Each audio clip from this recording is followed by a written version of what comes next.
Hello YouTube, my name is Igor and I'm a motion designer.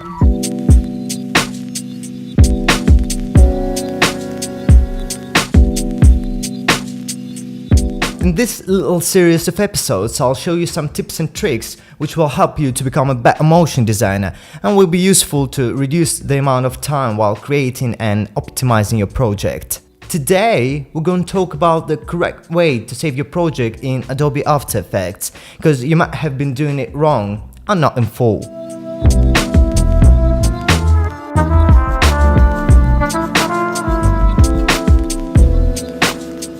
Let us suppose that you have a really big project which contains a lot of footages and images.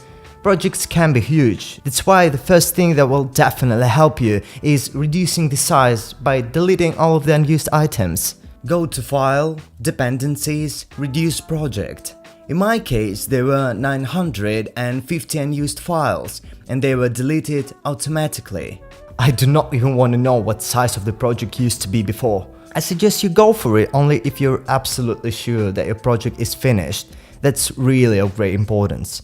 The second thing that you have to know is that if you save your project just straight away using File, Save As, you'll save only your AAP file, but all of your project items will be missing. So that's why when you open your project, you'll see this type of error, and all of your project items will be missing and be looking like this. To avoid this, all you have to do is to save your project using File, Dependencies, Collect Files.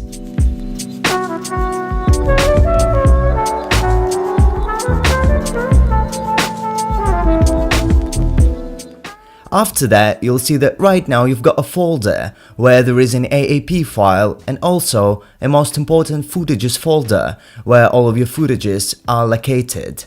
In this case, everybody will be able to see your project in a correct way without any error or missing file. This is how you have to save your project in Adobe After Effects, and will definitely save your time and valuable time of your client, which is vital for any professional. Thank you for watching this little episode of Tips and Tricks. Subscribe to my channel if you find it useful and let the motion be in your life. Cheers!